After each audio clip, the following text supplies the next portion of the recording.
यहाँ पर बेसिकली जो बात पहले थोड़ी सी हम इस बात पे करेंगे कि tension and acceleration in a string, यानी कि एक किसी स्ट्रिंग के अंदर, किसी डोरी के अंदर जो एक्सेलेरेशन पैदा होती है और उसके अंदर एक टेंशन पैदा हो रही है, वो किस तरीके से पैदा होती है, क्यों पैदा होती है, तो ये सारी पहले हम पढ़ेंगे। और फिर इसके बाद हम एक वर्टिकली डाउनवर्ड दो मैसेज को लटकाएंगे फ्रिक्शनलेस पुली पर, और फिर हम इसका मवाजना करेंगे कि किस तरीके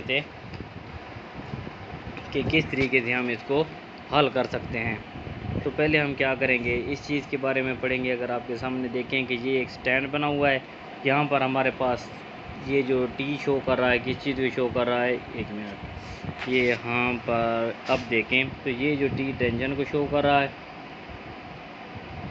ये वाला टी, और ये जो हमारे पास है ना डब्ल्यू, ये वेट को शो कर रहा है, यानी कि उसका जो वेट होगा वो डाउनवर्ड इसको फोर्स लगा रहा है और टेंशन इसको ऊपर की तरफ खींचे हुए है। और रेड कलर की ये जो चीज़ दिखाई दे रही है आपको, ये स्ट्रिंग है, ठीक है।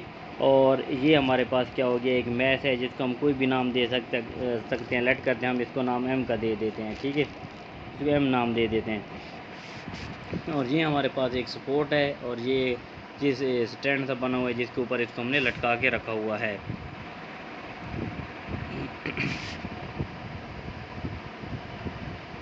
Consider a block supported by a string. The upper end of the string is fixed on a stand as shown in figure. अब यहाँ पर देखें तो हमने क्या किया हुआ है कि एक स्टैंड के ऊपर मैश को हमने लटकाया हुआ है, और मैश को किसके साथ बांधा हुआ है, एक रस्सी के साथ, और उस रस्सी के एक सिरे को मैश के साथ बांधा हुआ है, और दूसरा हिस्सा जो रस्सी का है, डोरी का है, वो हमने उस स्टैंड के साथ रिजिड बॉडी के साथ फिक्स्ड किया हुआ है। इस तरीके से वो जो हमारे पास वज़न है वो नीचे की तरफ लटका हुआ है, ये देखें। लेट करते हैं कि W be the weight of block. अब ये डब्ल्यू जो है हमारे पास किस चीज़ को, वेट को शो कर रहा है, ब्लॉक के। The block pull the string downward by its wait.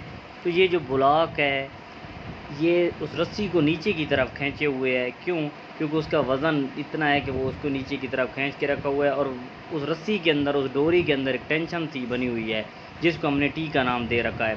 This cause A tension T in this string, जिसकी वजह से वो टेंशन उसके अंदर, यहाँ पर देखें तो ये वाला हिस्सा क्या है कि इस डोरी के अंदर टेंशन सी बनी हुई है, उसको तनाव सा आया हुआ है इस वेट की वजह से। As the block is at rest, और इस तरीके से ब्लॉक जो है वो रेस्ट की हालत में है। हाँ, अगर ब्लॉक का वज़न बहुत ज़्यादा होता और डोरी कमज़ोर होती तो जो टूट कर नीचे चली जाती और रेस्ट की हालत में ना होती बल्कि डाउनवर्ड गिर जाती। Therefore, the weight of the block acting downward must be balanced by the upward tension T in this string. अब ये देखें, उसने ये बात अब क्लियर कर दी है कि ये उस वक्त तक रुका रहेगा जब तक दोनों एक दूसरे को सपोर्ट करते रहेंगे, बैलेंस करते रहेंगे। यहाँ अगर टेंशन ज़्यादा होगी तो ज़ाहिर बात है कि ये मैश ऊपर की तरफ चला जाएगा, और अगर वेट ज़्यादा होगा तो ज़ाहिर बात है कि टेंशन वो बनेगी नहीं बल्कि वो डोरी टूट कर नीचे चली जाएगी और दोनों बैलेंस नहीं हो पाएंगे, गिर जाएंगे। तो इन दोनों ने, टेंशन और वेट दोनों ने बैलेंस करके रखा हुआ है, जिसकी वजह से ब्लॉक रेस्ट की हालत में है।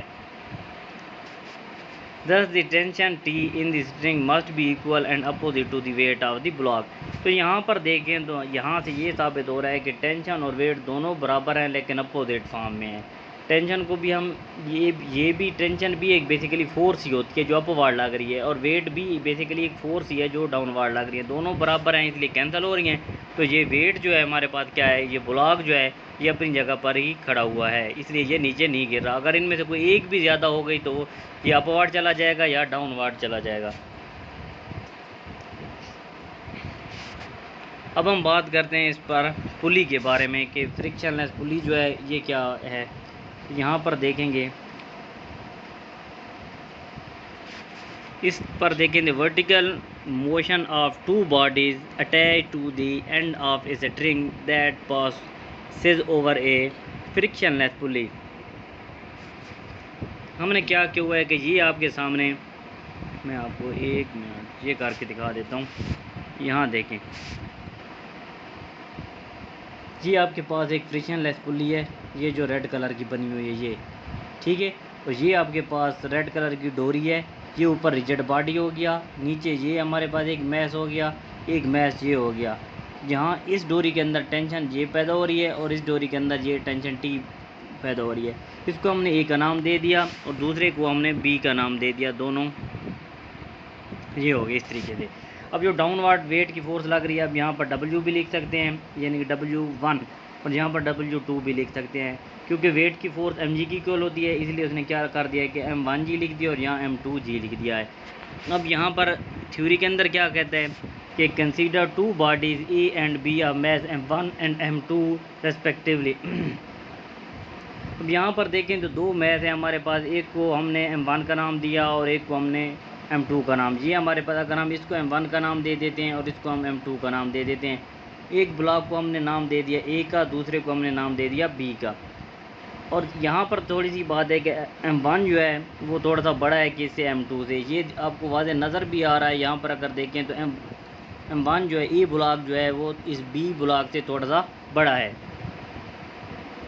The body is attached to opposite end of the inextensible string. अब यहाँ पर देखें तो दोनों मैसेज जो हैं वो क्या है, डोरी के साथ बंधे हुए हैं और दोनों डोरियों के अंदर टेंशन सी है, लेकिन ज़्यादा मैथ होने की वजह से ब्लॉक ए जो है वो डाउनवर्ड की तरफ ही आ रहा है और जो ब्लॉक बी है वो थोड़ा सा ऊपर की तरफ जा रहा है, यानी कि इसका मैथ ज़्यादा होने की वजह से।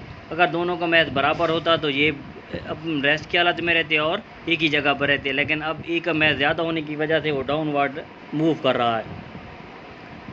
नीचे हैं तो देखते हैं the string pass over a frictionless pulley as shown in figure. और ये जो स्ट्रिंग है, ये धागा जो है, ये एक फ्रिक्शनलेस पुली से गुजारी गई है ताकि वो फ्रीली मूव कर सकें।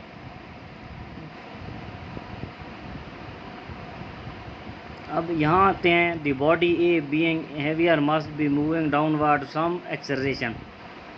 अब जो ज़्यादा होने की वजह से, ग्रेटर होने की वजह से इसका मैथ वो क्या होगा, नीचे की जाने बाहर होगा और उसके अंदर कुछ ना कुछ एक्सेलरेशन होगी। Let this acceleration to be a, तो हम इसको हम नाम क्या देते हैं, इसको एक्सेलरेशन का नाम, उस एक्सेलरेशन जो ये छोटा सा एरो बना हुआ है, ये एक्सेलरेशन डाउनवर्ड लग रही है, ये अपवर्ड लग रही है इस पर। यहाँ पर अगर देखें तो इसको हमने ए का नाम, और बी पर attach to other end of this string move up with the same acceleration है, उसी तरीके से उतनी एक्सेलरेशन के साथ वो ऊपर की तरफ ये जा रही है। यहाँ देखें,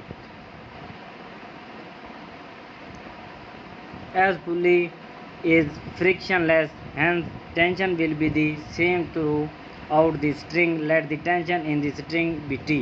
यहाँ पर वो कहते हैं कि फ्रिक्शनलेस पुली है, टेंशन T है और बाकी ये सारा बात मैंने पहले भी बता